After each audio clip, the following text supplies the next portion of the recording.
Dave on the left side.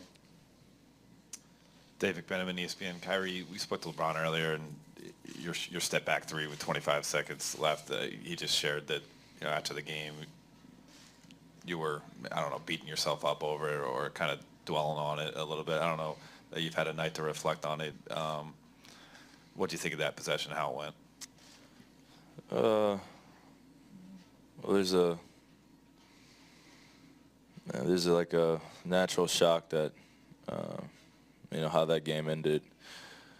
And naturally, you want to blame yourself because you feel just awful about, because it didn't go in, so it necessarily wasn't the right decision, and you have so many other options, and you start replaying that play over and over. And for me, it's a comfortable shot, but then you also understand the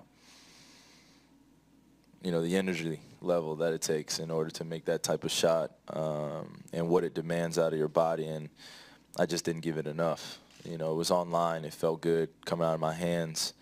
But even for a tough step back like that, it demands more out of my body and out of the focus. And it wasn't there for me. And that was just very disappointing. And when it's a do-or-die game like Game 3, you want to make that play, not only for, your team, but just for your confidence. And, I'm always constantly unwavering with my confidence, but that type of shot you want to nail. And after the game, it hurt, and, you felt like you let your teammates down because you didn't necessarily make the right decision. It didn't go in, so, yeah. Chris, the third row in the middle. Chris Haynes, ESPN. Kai, what you and LeBron did as a duo was crazy. Have you thought about what it's exactly going to take? Like, it seemed like you guys gave it all and did what you could do. What more can it take to get one? Well, we've definitely been beating on that door throughout spans of games of, rattling them a little bit and making them uncomfortable. We've raised up our physicality, especially in Game 3, limited into some of the things that, they were capitalizing off of between Game 1 and 2. And then Game 3, as we watch film, there's still things that we can correct that would make it a lot easier to create a separation that we need in order to propel us to a win. But one thing about, that team that you can't necessarily prepare for is how they keep coming. They keep coming at all times. And whether it be a three-pointer that, is out in transition or an off-leg shot or something like that doesn't look necessarily comfortable, you have to realize that all those guys in that locker room are capable of making those type of shots. And, we witnessed, a closing game by Kevin Durant that, you can't prepare for. It's just big-time play, big-time plays after big-time plays that he was making, and he was comfortable.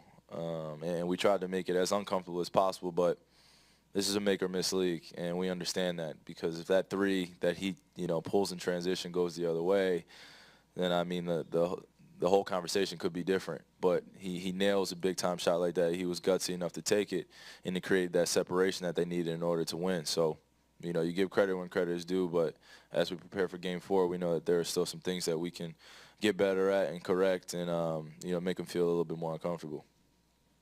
Next question in the middle row towards the back.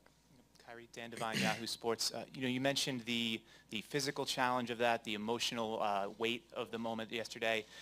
With the quick turnaround for Game 4, how do you sort of get cranked back up to the level that you need to be at to compete against this team in this situation? From a physical standpoint, you just try to do everything possible to recover. But from a mental standpoint, there is no other option other than to prepare for Game 4 as best you can. That's it. This is as much as it was for all the games. This is as do or die as possible as I've ever faced in my career. So, we understand what's at stake, our whole entire season, and there's really no other decision other than to leave it all out there. Quick follow-up. But after as difficult an ending as there was last night, does that increase the level of difficulty in getting back to that level, or does it make it easier that you have the quick turnaround? I mean, you just can't let the emotions linger on. I mean, as best you can. Like I said, there's no other choice. There's no other choice. Next question, Joseph on the left side. Joseph Gasharo, The Score. Kyrie, you talked about the challenges, obviously, that the firepower the Warriors have present. I know usually players will say that as long as their team takes care of their own business, they'll be fine. But when a team has that much talent, do you almost need them to at least play somewhat below their capabilities for them to be beatable? Well, part of that we can control. But like I said, some of those things that you can't necessarily prepare for, of having some special players that make some special plays. But yeah, it definitely does matter in terms of controlling the things that we can control and doing at a high level. But we understand the team that we're playing against. But at the end of the day, what really matters is how together we are as a team and how we respond. Scott, the second row on the right, excuse me. Kyrie, Scott Sargent, WFNY. You've had some pretty memorable one-on-one stances with Klay. You know, the Christmas Day turnaround, even last night with the baseline runner with the and one. Do those moves you pull on him in those instances, does that play a role into your decision? Like at the end of the game where you did end up taking the step back, like just to show him something different that he might have telegraphed from an earlier matchup? Well, in those moments, you have to be very definitive in your decision making, because he'll capitalize on a lot of things if you're second guessing, or if my foot placement isn't right, or if I don't give him a good enough move to create space. He does a great job of eating up that space. So as I'm looking at the score and we're coming down and we have a chance to get a score, that'd probably be the hardest decision that I probably have to necessarily swallow with my pride, because looking back on it, I did have a lane going to the basket, but in the back of my mind, I'm thinking that a three will create that separation, and we put the pressure back on them. I wouldn't change it, wouldn't change the decision, but at the same time, I know if I'm ever in that moment again, how much I need in order for that basket to go in. Final question to Mark, fourth row in the middle. Kyrie, Mark Schwartz, ESPN. You talked about Kevin's guts taking that last shot. I mean, one of the things about your game certainly is your guts to make and take tough shots that no one else would attempt, the creativity in your game. When you're facing an opponent in which every mistake that you make, whether mental or physical, they make you pay, how do you play with the same creativity and guts in that situation? By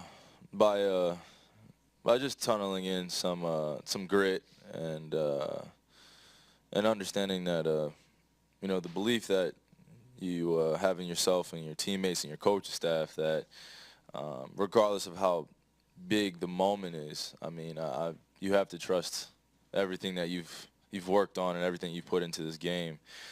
It may not always come out as a success, but most people will never even think about taking that shot, because they would concede to being fearful of those moments. Some moments are disappointing and some moments are just exuberant. They're just awesome. But you got to be able to live with both, and you got to be able to live with those decisions. So the creativity and having that confidence, it's unwavering, man, forever. It can't change. But if you do get on the disappointing end, then how you respond and how you are in those next moments will really dictate who you are. So I try to keep that same mindset going forward, that if I stay who I am and stay true to who I am, then everything will work out.